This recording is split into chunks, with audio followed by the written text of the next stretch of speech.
Hello listeners চ্যানেলে আপনাদের জন্য আজকে থাকছে প্রচেত গুপ্তর গল্প চন্দ্রাহত। আজ কণিকার বিয়ে। কণিকাদের 3তলা বাড়ি ঝলমল করছে। ছাদ থেকে নিচ পর্যন্ত ঝুলছে হলুদ আলোর মালা। গেটে বেত দিয়ে তৈরি করা হয়েছে চোখ ধাঁধানো তোরণ। তোরণের মাথায় সবুজ ঘাসের ব্যাকগ্রাউন্ডে সাদা ফুলের পাপড়ি দিয়ে লেখা কণিকা শ্যামলের শুভ বিবাহে স্বাগতম। সাউন্ড বক্সের নিচু ভলিউমে সানাই বাজছে, বিসমিল্লার সানাই। রাগের নাম শাহানা। হাতে সুদৃশ্য গিফট প্যাকেট নিয়ে নিমন্ত্রিতরা দামি গাড়ি থেকে নামছে। স্যুট, ধুতি, পাঞ্জাবি, বেনারসির খসখস আওয়াজ, গয়নার টুংটাং শব্দ, বিদেশি সেন্টের মায়াময় সুগন্ধ ছড়িয়ে পড়েছে চারপাশে। ফিসফাস, খিলখিল হাসি, নিচু গলায় গল্প। মনে হচ্ছে এই বাড়ি থেকে ফোয়ারার মতো আনন্দ উপচে পড়ছে। যদিও ঘটনা উল্টো রকম। এত আয়োজনের ব্যাপারে খোদ কনেরই আপত্তি ছিল। কণিকা তার মাকে বলেছিল, জাঁকজমক কিছু করার দরকার নেই, যেটুকু না করলেই নয় শুধু সেটুকু করো, লোকজন বেশি না এলেই ভালো হয়। কণিকার মা মঞ্জু দেবী বিরক্ত গলায় বলেছিলেন, কেন বড় মেয়ের বিয়েতে আমরা জাঁকজমক করব না কেন? কণিকা মায়ের রাগ বুঝতে পেরে সামান্য হাসে, বলে, এলাহি ব্যাপার দেখলে শ্যামল অস্বস্তিতে পড়তে পারে। কেন, অস্বস্তির কি হলো? ওরা তো তেমন কিছু করতে পারবে না, সেই কারণেই বলছি। মঞ্জু দেবী দাঁতে কিরমির জাতীয় আওয়াজ করে বলেন, ওদের না পারাটা কি আমাদের অপরাধ? অপরাধের কথা হচ্ছে না মা, তবে বিষয়টা আমাদের মাথায় রাখা উচিত। সকলের সামর্থ্য সমান হয় না। আমরা আলো জ্বালালাম, বিরাট প্যান্ডেল খাটালাম, লম্বা মেনুতে লোক খাওয়ালাম, অথচ ওরা তেমন কিছুই করতে পারল না। সেটা কেমন দেখাবে? মঞ্জু দেবী রাগে হিস হিস করে ওঠেন, খুবই খারাপ দেখাবে। কিন্তু তার জন্য তো আমরা দায়ী নই কনি। ওদের সামর্থ্য কতখানি আমি গোড়া থেকেই জানি। যেদিন তুমি ওই ছেলেকে বিয়ে করবে বলে ঠিক করেছো, সেদিন থেকেই জানা হয়ে গেছে। নতুন করে আর আমাকে ওসব শোনাতেই শোনা। আমরা আমাদের সামর্থ্য মতোই মেয়ের বিয়ে দেবো, তার বেশিও দেবো না, কমও দেবো না। যতটা জাঁকজমক আমাদের পক্ষে করা দরকার ততটাই করব। কণিকা একইভাবে শান্ত গলায় বলল, জাঁকজমকের আবার দরকার অদরকার কি?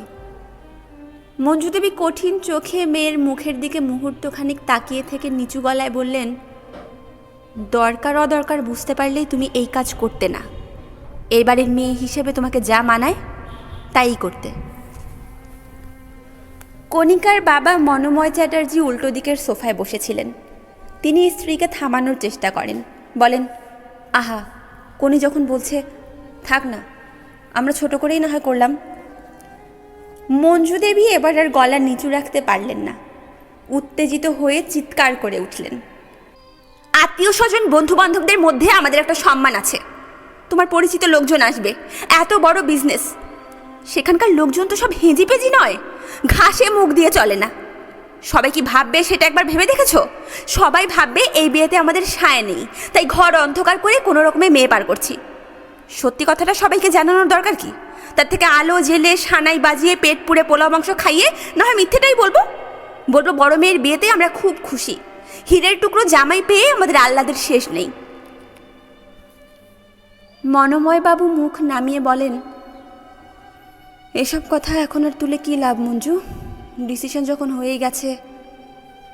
মঞ্জু দেবী ঝাঁঝের সঙ্গে বলেন, ডিসিশন আমার হয়নি, ডিসিশন হয়েছে তোমার মেয়ের। এটা তার একার সিদ্ধান্ত। তুমি নিজেই মেয়ের সামনে বলো না, এই বিয়েতে তোমার মত আছে, বলো, চুপ করে আছো কেন? কথা শেষ করে সোফা ছেড়ে উঠে পড়লেন মঞ্জু দেবী। চোখে আঁচল চাপা দিয়ে দ্রুত পায়ে ঘর ছেড়ে বেরিয়ে গেলেন। যাওয়ার সময় বলতে গেলেন, তোমার মেয়ের মাথায় গোলমাল হয়েছে, মাথায় গোলমাল না হলে কেউ এ কাজ করতে পারে না। তুমি ওকে বোঝাও, এখনো সময় আছে। মনোময়বাবু চুপ করে হাতে আঁকিবুকি কাটতে থাকেন। তিনি জানেন মঞ্জু ভুল কিছু বলছে না, কণিকা সত্যিই পাগলামি করছে। এই বিয়েতে তারও মত নেই, মত থাকার কোনো কারণও নেই। কোনো সুস্থ মানুষ এই বিয়েতে মত দিতে পারে না। ওই ছেলেকে কণিকার সঙ্গে কোনোভাবেই মানায় না। তার উপর শোনা যাচ্ছে আলাপ পরিচয়ও অতি অল্প দিনের। বছরখানেকও হয়নি ছোকরা গ্রামের দিকে কোনো এক ব্লক অফিসে চাকরি জুটিয়েছে। সেই চাকরি এখনো পাকা হয়নি, প্রবেশন পিরিয়ড চলছে। কাজ পাকা হবে কিনা সে সম্পর্কেও সন্দেহ রয়েছে। মঞ্জু যখন তাকে ঘটনাটা বলে তখন তিনি বিজনেসের কাজে চেন্নাইতে। কানে টেলিফোন ধরে টানা 1 মিনিট চুপ করে থাকেন। তুমি শিওর মঞ্জু? মঞ্জু দেবী ফুঁপিয়ে ওঠেন, বলেন, কোনি বলেছে আমরা যদি রাজি না হই তাহলে বাড়ি থেকে বেরিয়ে গিয়ে ওই ছেলেকে বিয়ে করবে। না না, এখনই মেয়ের সঙ্গে কোনো কনফ্রন্টেশনে যেও না মঞ্জু, তুমি শান্ত হও।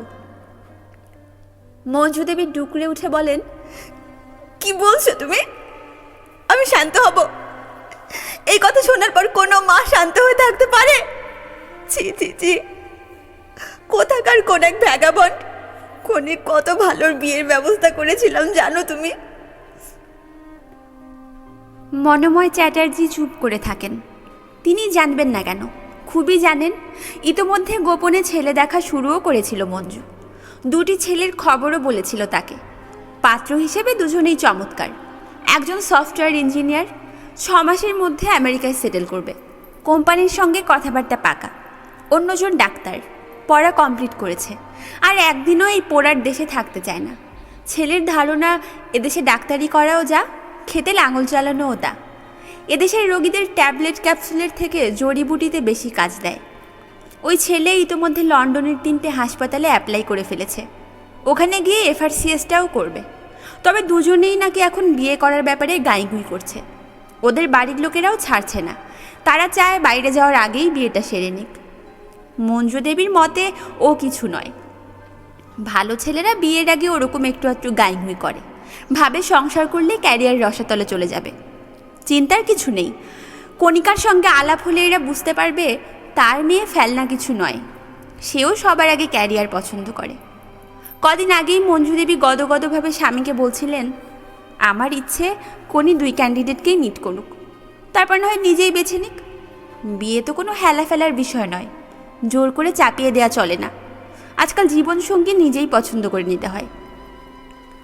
মনোময়বাবু বলেছিলেন, তুমি তাহলে মেয়ের সঙ্গে কথা বলো। সেই কথা বলতে গিয়েই যে বিপদ হয়েছে মনোময়বাবু বুঝতে পারছেন।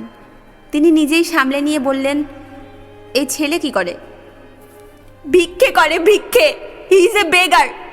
তোমার মেয়ে একজন ভিখারিকে বিয়ে করতে চলেছে। কাঁদতে কাঁদতে বলেন মঞ্জু দেবী। তুমি এতটা এক্সাইটেড হয়েও না মঞ্জু, বিপদ ঠান্ডা মাথায় সামলাতে হয়। তুমি কণিকে বুঝিয়ে বলেছ? তোমার অসভ্য মেয়ে বলতে দিল কই? কথা শুরুর আগেই বলল, আমি খবর পেয়েছি তোমরা আমার জন্য ছেলে খুঁজছো। খামোখা পরিশ্রম করে লাভ নেই মা, আমি বিয়ের ব্যাপারে ডিসিশন নিয়ে ফেলেছি। ছেলের নাম। কথা শেষ করতে পারলেন না মঞ্জু দেবী। রিসিভার চেপে ধরে কেঁদে ফেললেন। ফোঁপাতে ফোঁপাতে বললেন, সেই ছেলে নাকি কোন পাড়াগাঁয়ে সামান্য চাকরি করে। ফোন রাখার আগেই মনোময় চ্যাটার্জি চিন্তিত গলায় বলেন, তুমি আর এটা নিয়ে ঝামেলা করো না মঞ্জু। কোনি যদি সত্যি সত্যিই বাড়ি থেকে চলে যায় সেটা আরও বড় কেলেঙ্কারি হবে। আমি নেক্সট অ্যাভেলেবল ফ্লাইটেই কলকাতায় ফিরছি। পুরো একটা দিন অবাক হয়ে ভেবেছিলেন মনোময়।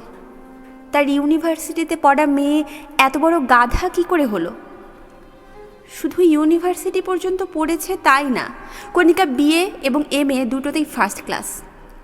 গাধা না হলে তারপরেও কেউ এই কাণ্ড করতে পারে? আমেরিকা লন্ডন ছেড়ে গ্রামে গিয়ে সংসার পাতার সিদ্ধান্ত নেয়। তিনি ঠিক করেন মেয়ের সঙ্গে নিজে কথা বলবেন। তার মায়ের মতো রাগের কথা নয়, কথা বলবেন ঠান্ডাভাবে।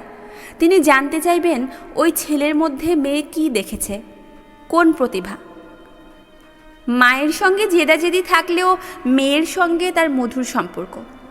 অনেক কথাই সে সহজভাবে বাবাকে বলতে পারে, বলতে ভালোওবাসে। গোড়া থেকে নিজ হাতে ট্যাকল করলে সমস্যা এতটা দূর যেত না বলে মনে হয়। কণিকাও নিজের ভুল বুঝতে পারত। তোমার মা যা বলেছে তা কি সত্যি? কণিকা অবাক হয়ে চোখ বড় বড় করে বলে, মা কি বলেছে তা তো জানি না বাবা। তুমি নাকি কাকে বিয়ে করবে বলে ঠিক করে ফেলেছ? বাবার সঙ্গে সহজ হলেও কণিকা লজ্জা পায়। যতই হোক বিয়ের কথা। সে মাথা নিচু করে, নিচু করে তার উত্তর বুঝিয়ে দেয়। তুমি কি ফাইনাল ডিসিশন নিয়ে ফেলেছো কনি? মাথা নামানো অবস্থাতেই কণিকা বলে, হ্যাঁ বাবা, নিয়ে ফেলেছি। তোমাদের হয়তো আরও কয়েকটা দিন পরে জানাতাম, কিন্তু মা যেভাবে আমার জন্য ছেলে খুঁজতে উঠে পড়ে লেগেছে, সেজন্য এখনই বলে রাখলাম। ও। মনোময় চ্যাটার্জি মুখের সামনে হাত মুঠ করে কাশলেন। মেয়ের কথা শুনে মনে হচ্ছে ঘটনা অনেক দূর নয়, পুরোটাই গড়িয়ে গেছে। একটু চুপ করে থেকে তিনি বললেন, ছেলে শুনলাম চাকরি বাকরি তেমন কিছু করে না, তোমার মা বলছিল। কণিকা শান্ত গলায় বলে, মা পুরোটা ঠিক বলেনি, খানিকটা বলেছে। শ্যামল চাকরি পেয়েছে, কিন্তু মাইনেপত্র ভালো নয়, তবে কোয়ার্টার পেয়েছে। এইসব ছোট চাকরিতে প্রবেশন থাকার সময় সাধারণত কাউকে কোয়ার্টার দেওয়া হয় না, ওকে দিয়েছে। হবু স্বামীকে কোয়ার্টার দিয়েছে বলার মধ্যে মেয়ে একটা প্রচ্ছন্ন গর্ব অনুভব করছে বলে মনোময়বাবুর মনে হলো। তিনি দুঃখিত হলেন। কলকাতা থেকে দূরে অজপাড়া গায়ে সামান্য একটা এলেবেলে কোয়ার্টার নিয়ে তার মেয়ে গর্ব করছে। দুঃখের বিষয়, মেয়েকে তিনি এভাবে মানুষ করেননি। তিনি যেভাবে মানুষ করেছেন তাতে তার স্বামী লন্ডনে টেমস নদীর ধারে কোয়ার্টার পেলে গর্ব করা উচিত। নিজের প্রতি এক ধরনের হতাশা তৈরি হলো মনোময় বাবুর। সেই হতাশা লুকিয়ে তিনি হাসবার চেষ্টা করলেন। বললেন, গুড, সেই কোয়ার্টার কেমন তাকে তুমি জানো কোনি? কটা ঘর? ইচ্ছে করেই আগে ছেলেতে না গিয়ে ছেলের ঘর বাড়ি নিয়ে আলোচনা শুরু করতে চাইছেন মনোময়। কণিকা উৎসাহ নিয়ে বলে, কোয়ার্টার কেমন জানি না বাবা, তবে শুনেছি ঘর দুটো বেশ ছোট, তবে ছাদ খুব বড়। মনোময়বাবু অবাক হয়ে বললেন, ছাদ বড়? বড় ছাদ খুব একটা কাজে লাগবে কি? কণিকা উজ্জ্বল চোখে বলে, বাহ, লাগবে না? ওখানে তো বেশিরভাগ সময় সন্ধ্যের পর কারেন্ট থাকে না। ভ্যাবসা গরমে ঘরের মধ্যে শুয়ে মরবো নাকি? মাদুর নিয়ে ছাদে চলে গেলেই হবে। জানো বাবা, খানিকটা দূরেই একটা জঙ্গল মতোও আছে, বড় কিছু নয়, ছোট জঙ্গল, গায়েই একটা দিঘি। তাই সন্ধ্যের পর বাতাস খুব প্লেজেন্ট। রাতের দিকে শীত শীত করে। বাড়ির কাছে জঙ্গল বা দিঘি থাকা একটা সৌভাগ্যের ব্যাপার, তাই না বাবা? মনোময় চ্যাটার্জি ঢোক গিলে বলেন, তুমি দেখছি খুব ডিটেলসে খবর নিয়েছো মা। পাড়াঘায়ে দিঘি থাকবে, জঙ্গল থাকবে, সাপ খোপ মশামাছি থাকবে, এটা আর আশ্চর্যের কি? শহরের গাছপালা ওয়াটার বডি থাকলে সেটাই মজার। বিদেশে এরকম অনেক আছে। কণিকা লজ্জা পেয়ে বলল, খবর আমি নিইনি, ও বলছিল। খোলামেলা জায়গা ও খুব ভালোবাসে, তাই সব বলছিল। মনোময় ভুরু কুচকে মেয়ের দিকে তাকালেন। নিজের মেয়েকে কি তার খানিকটা অচেনা লাগছে? কি এমন ঘটল যে মেয়ে এতটা বদলে গেছে? ছাদের কথা তো হলো, বাথরুম, কিচেন এগুলো ঠিক আছে? ঠিক নেই বাবা, শুনেছি কিচেনের অবস্থা খুবই খারাপ। বৃষ্টির সময় টিনের শেড থেকে জল পড়ে। বাথরুমও সেরকম, উঠোন পেরিয়ে যেতে হয়। জলের সমস্যাও আছে, গরমের সময় সমস্যা বাড়ে, যদিও খুব সমস্যা হওয়ার কথা নয়। মনোময়বাবুর মনে হলো নিঃশ্বাস থমকে গেছে। কণিকা এসব কি বলছে? তিনি বললেন, কেন, সমস্যা হওয়ার কথা নয় কেন? কণিকাকে এমনিতে খুব সুন্দর দেখতে, সে সুন্দর করে হাসতেও পারে। বাবার দিকে তাকিয়ে সুন্দর হেসে কণিকা বলল, শ্যামল বলেছে কাছেই একটা কুয়ো আছে, সেই কারণে খুব কিছু সমস্যা হবে না। জানো তো বাবা, কুয়ো থাকলেই সঙ্গে দারুণ একটা বাঁধানো কুয়োতলা থাকে। আমি অবশ্য এখনো জানি না ওখানকার কুয়োতলাটা বাঁধানো কিনা। মনোময় চ্যাটার্জি অবাক হয়ে মেয়ের মুখের দিকে তাকিয়ে থাকলেন। তিনি কি শুনছেন? যা শুনছেন তাকে ঠিক শুনছেন? তার মেয়ে উঠোন পেরিয়ে বাথরুমে যাবে, কুয়ো থেকে জল তুলবে, এরপর হয়তো বলবে কুয়োতলায় বসে দুপুরে নভেল পড়বে। মঞ্জু ঠিকই বলেছে, কণিকার মাথায় গোলমাল হয়েছে। নইলে যে মেয়ে এক গ্লাস জল নিজে নিয়ে কোনোদিনও খেতে হয়নি, সে মেয়ে এসব কি ভাবছে?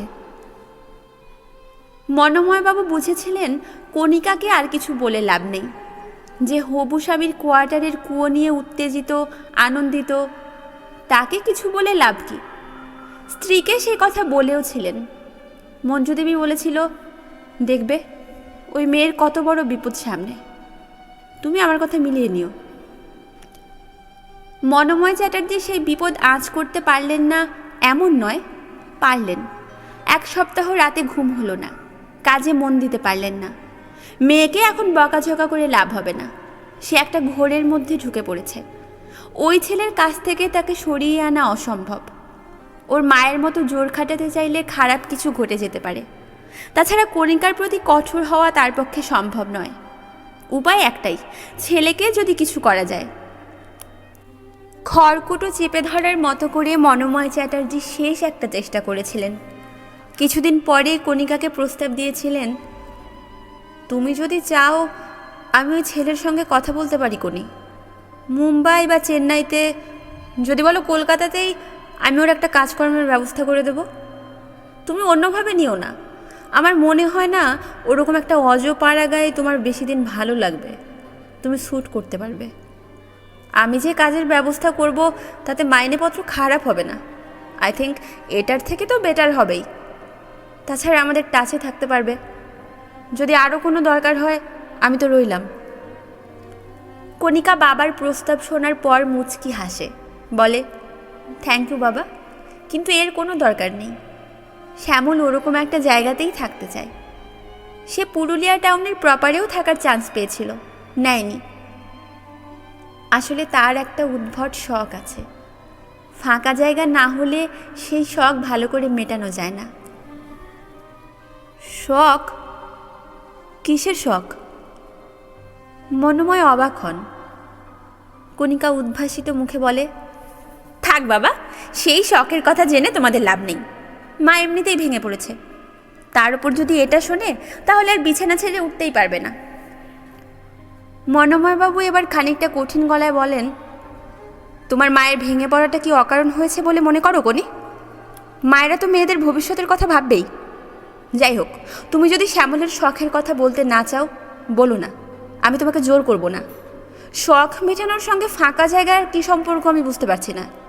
সে কি বাগান করে, গার্ডেনিং? করলে অসুবিধে কি? আমাদের বাদুর ফার্ম হাউস তো আছেই। উইকেন্ডে না হয় তোমরা চলে গেলে, nobody will disturb you.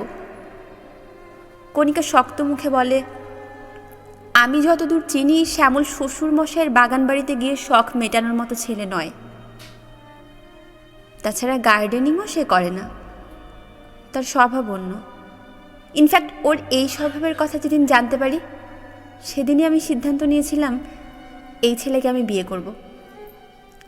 তোমরা যদি মনে করো আমার এই বিয়েতে বাড়ির সম্মানে বড় ধরনের ধাক্কা লাগছে, তাহলে আমি না হয় বাইরে গিয়েই বিয়ে করে নিচ্ছি।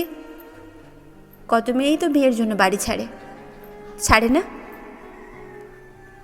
কথা শেষ করে কণিকা 2 হাতে মুখ ঢাকে এবং ফুঁপিয়ে ওঠে। মনোময়বাবু মেয়ের মাথায় হাত রেখে গাঢ় স্বরে বলেন, ইটস ওকে, তুমি শান্ত হও কণি, আমরা চাই তুমি সুখী হও। আমার বিশ্বাস তুমি নিশ্চয় ঠিক মানুষকেই বেছেছ, তার কোনো এক সুন্দর স্বভাব তোমাকে স্পর্শ করেছে। কণিকা মুখ থেকে হাত সরিয়ে বড় বড় ভেজা চোখ দুটো তুলে বলে, সুন্দর কিনা জানি না বাবা, তবে তার এই শখের কথা শুনলে তুমি মুগ্ধ হবে।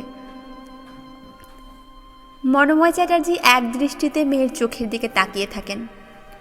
কণিকা ফিস ফিস করে বলতে থাকে, বাবা, শ্যামল হলো একজন মুন লাভার, চাঁদের ভক্ত।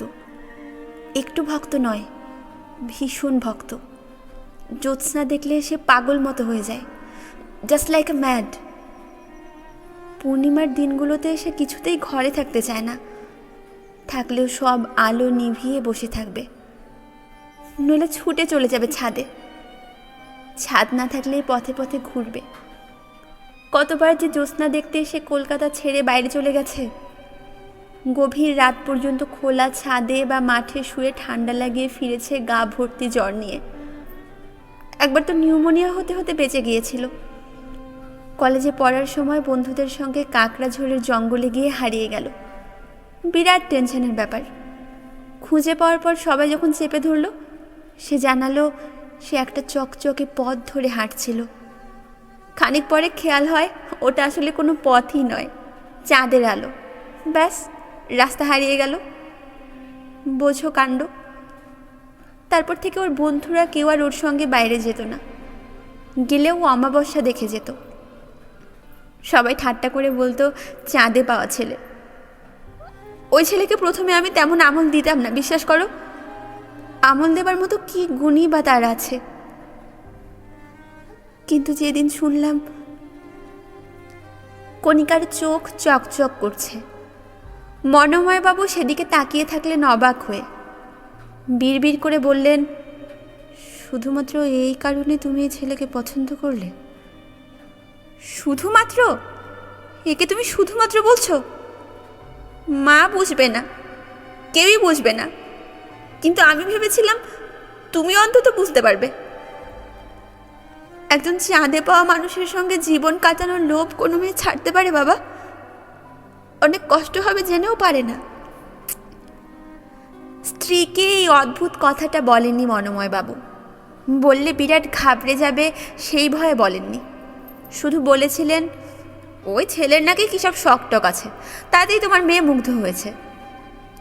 মঞ্জু দেবী বলেছিলেন, ওসব বাজে কথা, ওই ছেলে আসলে বিরাট বদ। মিথ্যে ভুজুং ভাজুং দিয়ে বড়লোকের সুন্দরী মেয়ে কবজা করেছে। সর্দি বলছিল, নিশ্চয়ই জলপাড়া ধরনের কিছু খাইয়ে দিয়েছে কিনা খবর নিয়ে দেখ। চিন্তিত মনোময় বিরক্ত হয়ে বলেন, চুপ করবে। মঞ্জু দেবী চুপ করেই গেলেন। তবে বিয়ের সময় জাঁকজমকের কিছু কম করলেন না। বাড়ির সামনেই প্যান্ডেল করে নিমন্ত্রিতদের আপ্যায়নের ব্যবস্থা হয়েছে। সেখানে পাতা হয়েছে লাল ভেলভেটের সোফা, রয়েছে চা, কফি, ঠান্ডা পানীয়। মূল খাবার জায়গা 3 তলার ছাদে। বিয়ের আসর বসেছে বাড়ির পেছনে। বাগানের একটা অংশে শামিয়ানা টাঙিয়ে নেওয়া হয়েছে। সমস্যা হলো এখনো বর এসে পৌঁছায়নি। যদিও বিয়ের লগ্ন রাত 12টা বেজে 53 মিনিটে। বরের চলে আসার কথা 8টায়, এখন 8:30টার কিছু বেশি হয়ে গেছে। মনোময়বাবু বরযাত্রীর জন্য বাসের ব্যবস্থা করতে চেয়েছিলেন, এসি ভলভো বাস। কণিকা সেই পরিকল্পনা বাতিল করেছে। বরযাত্রীর সংখ্যা নাকি কিছুতেই 10-এর বেশি হচ্ছে না। 2-1 কমও হতে পারে, দুটো গাড়িতেই ধরে যাবে। মনোময় মেয়ের কথা শুনে বিরক্ত হয়েছিলেন, বলেছিলেন, তুমি কি করে জানলে 10-এর বেশি হবে না? কণিকা শান্ত গলায় বলে, শ্যামল বলেছে। ওরা তো আত্মীয় নেই, যারা আছে তারাও সকলে আসবে না। ও, তাহলে গাড়ির কথাই বলে দিচ্ছি। কটা গাড়ি বলবো? 3টে বলি? বাবা, ওরা নিজেরাই ব্যবস্থা করে আসবে। নিজেরা ব্যবস্থা করে আসতে আসতে বরযাত্রীরা রাত 10টা বাজিয়ে ফেলল। ততক্ষণে অতিথিরা অনেকেই চলে গেছে। বারবার ফোন করেও বর বা তার বাড়ির লোকদের ধরা যায়নি। টেনশনে মঞ্জু দেবীর প্রেশার বেড়ে গেল। তাকে ফাঁকা ঘরে নিয়ে শুইয়ে দেওয়া হলো। তিনি বিড়বিড় করে বলতে লাগলেন, আমি জানতাম এই ছেলে বিরাট গোলমাল করবে। গোলমালের এখন কি দেখলে, পরে আরও দেখবে। মনোময়বাবু চাপা গলায় ধমক দিয়ে বলেন, উফ, তুমি চুপ করবে? বাড়ি ভর্তি লোক, কোনি কাঁদছে, তুমি চেঁচাচ্ছ, কি ভাবছে সবাই? বাড়ি যতটা বড় করে সাজানো হয়েছিল, বিয়ে ততটা হইচই করে হলো না। বর দেরি করে আসার রাগ চট করে কেউ ভুলতে পারল না। শান্তভাবেই বিয়ে শেষ হলো, বাড়তি কোনো উচ্ছ্বাস ছাড়াই। আরও শান্তভাবে পরদিন বিকেলে কণিকা বাপের বাড়ি ছেড়ে রওনা দিল, হাতে গোনা 2-3টে স্যুটকেস আর ব্যাগ নিয়ে। সবাই ভেবেছিল মেয়ে চলে যাওয়ার সময় মঞ্জু দেবী খুব কান্নাকাটি করবেন, কিন্তু সেরকম কিছু ঘটল না। তিনি থমথমে মুখে মেয়ে জামাইকে আশীর্বাদ করলেন। মঞ্জু দেবী কাঁদলেন 4 বছর বাদে। বদ্ধ উন্মাদ অবস্থায় জামাই গাছে ফাঁস লাগিয়ে আত্মহত্যা করার ঠিক 3 দিন পর 2.5 বছরের নাতনির হাত ধরে মেয়ে যখন ফিরে এলো, তখন। তবে সেই কান্নার মধ্যে দুঃখের চেয়ে আনন্দই বেশি ছিল। নাতনিকে জড়িয়ে ধরে বললেন, ইস, কি চেহারা হয়েছে দুজনের! চুলে তেল নেই, গায়ে ময়লা পোশাক, ছি ছি, দাঁড়া, দুদিনে তোদের ভোল পাল্টাচ্ছি। মা মেয়েকে জলে চুবিয়ে কেমন কাচি দেখবি। মনোময় চ্যাটার্জি ছিলেন 3 তলার বারান্দায়। তার শরীর ভালো নেই, একটা স্ট্রোক হয়ে গেছে। সপ্তাহে 3 দিনের বেশি কাজে বেরোন না। তার উপর আজ মেয়ে আসছে শুনে আরও বেরোননি। কণিকার পায়ের আওয়াজে মুখ ফেরালেন। আয় মা। কণিকা বাবার কাছে এসে হাঁটু গেড়ে বসলো চেয়ারের পাশে। তারপর কোলে মাথা রেখে ফুঁপিয়ে উঠল। মনোময়বাবু মেয়ের মাথায় হাত বোলাতে বোলাতে শান্ত গলায় বললেন, কাঁদিস না মা, কাঁদিস না। তুই তো চেষ্টা করেছিলি। এই কয় বছরের সেবা চিকিৎসা কোনোটাই তো কম করিসনি। মাঝখানে তো কদিনের জন্য একটু ভালোও হয়েছিল শুনলাম। আসলে কি জানিস, অসুখটাই এরকম। কণিকা মাথা নাড়তে নাড়তে বলে, আমারই ভুল বাবা, আমি বুঝতে পারিনি। আমি ভেবেছিলাম নর্মাল। তখন আমার বোঝা উচিত ছিল, সন্দেহ করা উচিত ছিল। পুরনো অসুখ, ট্রিটমেন্ট কিচ্ছু নেই। পরম স্নেহে মেয়ের পিঠে হাত বোলাতে বোলাতে মনোময়বাবু বললেন, মানুষ তো ভুল করে না? এবার অন্যভাবে শুরু কর। তোর রেজাল্ট ভালো, ইচ্ছে করলে চাকরি করতে পারিস। যদি চাস আমার বিজনেসও দেখতে পারিস। আমার শরীরটা ভালো নেই। তুই যদি দায়িত্ব নিস, বড় নিশ্চিন্ত হয়ে মরতে পারি। বাবার কোলে মাথা রেখে কণিকা আকুলভাবে কাঁদতে থাকলো। 17 বছর পর সৌমি কলেজ থেকে ফিরল সন্ধ্যের মুখে। ফিরেই বিরাট হইচই শুরু করে দিল। রোজই করে, চিৎকার করে দিদিমাকে খাবারের অর্ডার দেয়। ড্রয়িং রুমে রাখা দাদুর ফটোর সামনে দাঁড়িয়ে কিছুক্ষণ বকর বকর করে, কাচের ধুলো পরিষ্কার করে, ফুল গুছিয়ে রাখে। তারপর 2টো সিঁড়ি টপকে সোজা চলে আসে 3 তলায়, মায়ের কাছে। কণিকা সব দিন বাড়ি থাকে না। অফিসে আটকে পড়লে ফিরতে রাত হয়। এত বড় ব্যবসা একা হাতে সামলানো সহজ কথা নয়। মনোময়বাবু মৃত্যুর আগে অনেকটা গুছিয়ে দিয়ে গেছেন। মাইনে করা লোকজনও অনেক, তবু সব দিকে খেয়াল রাখতে হয়। আজ কণিকা বাড়ি আছে, নিজের ঘরে বসে অফিসের কাগজপত্র ঘাঁটছিল। সৌমি এসে লাফ দিয়ে খাটে উঠে পড়ল। মায়ের গলা জড়িয়ে ধরে বলল, আই লাভ ইউ মাম্মি। কণিকা গলা থেকে মেয়ের হাত ছড়াতে ছড়াতে বললেন, যাও আগে চেঞ্জ করে এসো। সৌমি মায়ের গায়ে হেলান দিয়ে চোখ বড় বড় করে বলল, আজ একটা দারুণ কাণ্ড হয়েছে মা। কণিকা চোখ থেকে চশমা খুলল।